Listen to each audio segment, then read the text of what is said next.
Channel মিষ্টির home and travel blogs. আশা করছি আপনারা সবাই ভালো আছেন। আজকের ভিডিওটা শুরু করা যাক। এখন বাজছে বেলা 12টা, আকাশ মেঘে ঢেকে রয়েছে আর শুরু হয়েছে ঝুম বৃষ্টি। এগুলো হচ্ছে আমার মানি প্ল্যান্টের কালেকশন। এই বৃষ্টির জল পেয়ে পেয়ে মানি প্ল্যান্টগুলো একটু করে বাড়ছে, না হলে অনেক দিন হয়ে গেল মানি প্ল্যান্টগুলো একদমই বাড়ছিল না। এই ব্যালকনিতে দেওয়ার পরে আর বৃষ্টির জল, এই বছরের বর্ষাকালে বৃষ্টির জল পেতে পেতে এই গাছগুলো, শুধু মানি প্ল্যান্ট কেন, প্রত্যেকটা গাছই যেন আরও বেশি সবুজে সবুজ হয়েছে আর অনেক ডালপালাও বেরিয়েছে। তো যাই হোক, বৃষ্টির মতো পড়তে থাকুক। আর এদিকে আমি একটা বাতাবি লেবু কাটতে বসেছি। এখন সবার চারিদিকে বলতে গেলে ঠান্ডা, সর্দি, কাশি, জ্বর। ডাক্তার দেখাতে গিয়ে ডাক্তারবাবু বললেন এখন খুব করে এই বাতাবি লেবু খেতে, এটার অনেক উপকারিতা আছে। তো যাই হোক, আমি জেনেছি, তো আপনাদেরকেও আমি একটু জানিয়ে দিলাম, যদি বা অনেকেই জানেন। শুধু বাতাবি লেবু কেন, সব রকম ফল খাওয়াটাই শরীরের জন্য উপকারী। তবে বাতাবি লেবু সম্পর্কে আমি যেটুকু জানি, এটা ইমিউনিটি পাওয়ার গড়ে তুলতে খুব সাহায্য করে, ডাইজেস্টিভ সিস্টেমটাকে আরও উন্নত করে, স্কিন গ্লো করে, আরও অনেক উপকারিতা আছে। তো ইমিউনিটি পাওয়ারটা এখন যেটা খুবই দরকার। এই যে জ্বর হচ্ছে, জ্বরের পরে ভীষণ, যাদের হচ্ছে তারা ভীষণ টায়ার্ড হয়ে যাচ্ছে, শরীরের ইমিউনিটি পাওয়ারটা অনেকটা কমে যাচ্ছে। একটু শহর কেন্দ্রিক এলাকায় যারা থাকি, বাতাবি লেবুটা দামটা একটু বেশি, অথচ ছোটোবেলায় বাগানের গাছের বাতাবি লেবু এত বেশি হতো, খেয়ে শেষ করা যেত না। পাড়ার ছেলেরাও কুড়িয়ে কুড়িয়ে নিয়ে যেত, গাছ থেকে পেরে নিয়ে যেত, তবুও যেন প্রোডাকশন শেষ ছিল না। এত বাতাবি লেবু হতো, বাড়িতে খেয়েও, জয়েন্ট ফ্যামিলিতে বাড়িতে খেয়েও কেউ শেষ করতে পারত না। তো যাই হোক, বাতাবি লেবু ছাড়ানো হয়ে গেছে। এবার এটাকে তো আর শুধু খেতে পারি না, তো এটাকে একটু চটপাটা বানানোর চেষ্টা করব, যেরকমভাবে আমরা খেয়ে থাকি। তো প্রথমে একটু দিয়ে দিলাম চাট মশলা, আর দেব বিট নুন, আর দেব একটু গোলমরিচের গুঁড়ো। একটু না, বেশ খানিকটা দেব। গোলমরিচের গুঁড়োও আমি শুনেছি মুরব্বিদের কাছে ঠান্ডার জন্য অনেক উপকারী। আর দিলাম সামান্য একটু চিনি। বেশি টক খেতে পারা যায় না, তো তার জন্য একটুখানি চিনি দিলাম।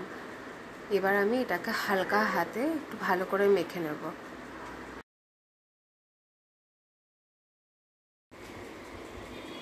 এই তো মাখানো হয়ে গেছে। এবারে এটাকে একটা কাঁচের বাটির মধ্যে ঢেলে আধ ঘন্টা রেখে দেবো।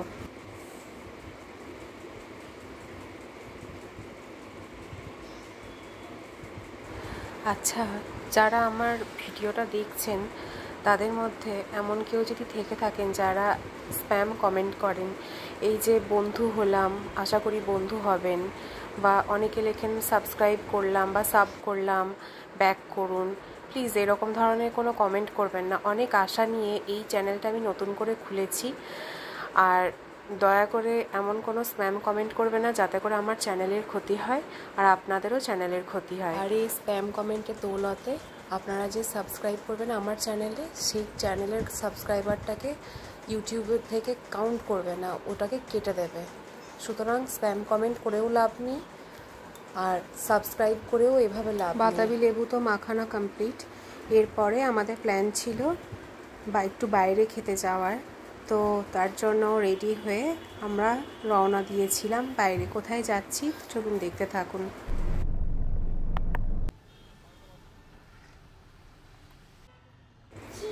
তো চলে গিয়েছিলাম ইন্ডিয়ান রেস্টুরেন্টে, একটা অনেক পুরনো রেস্টুরেন্ট।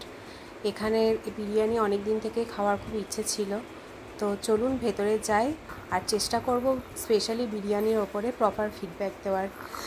এবার একটু ইন্ডিয়া রেস্টুরেন্ট সম্পর্কে বলি। এটা আসলে হাজি সৈয়দ মোহাম্মদ কালিম প্রায় 40 বছর আগে এখানে একটা ছোট্ট ভোজনশালা খুলেছিলেন, আর সেখানে খুব সুস্বাদু মুঘলাই খাবার পাওয়া যেত, তাও আবার পকেট ফ্রেন্ডলি প্রাইসের মধ্যে। আর এই রিজনেবল প্রাইসের মধ্যে এত সুস্বাদু খাবারের জন্য খুব তাড়াতাড়ি এটা একটা সময় নাম অর্জন করে। তো এরপরে হাজি সৈয়দ মোহাম্মদ কালিমের পুত্ররা তারা উত্তরাধিকার সূত্রে এটাকে পাওয়ার পরে ওনারা এটাকে আরও সুন্দরভাবে তার বাবার স্বপ্নকে বাস্তবায়িত করেছিলেন। রেস্টুরেন্টটা খুব একটা বিজি রাস্তার ওপরে পেলেও আপনি যখন এর ভেতরে এন্টার করবেন তখন ভেতরে আপনি একটা আনন্দদায়ক প্রাণবন্ত পরিবেশ উপভোগ করতে পারবেন। এখন এই রেস্টুরেন্টে একসাথে 300টা মানুষের বসে খাওয়ার ব্যবস্থা রয়েছে। তো চলুন মেনু কার্ডটা দেখে নিই আর আমরা অর্ডার দিয়ে দিই। আর হ্যাঁ, এখানে এখন শুধু মোগলাই খানা পাওয়া যায় না, এর সাথে সাথে এখানে চাইনিজ ডিশও পাওয়া যায়। আমরা অর্ডার দিয়েছিলাম চিকেন বিরিয়ানি আর চিকেন তন্দুরি। বিরিয়ানিটা সত্যি ভীষণ সুস্বাদু ছিল। এর জনপ্রিয়তা কেন এত বেশি সেটা না খেলে সত্যি বোঝা অসম্ভব।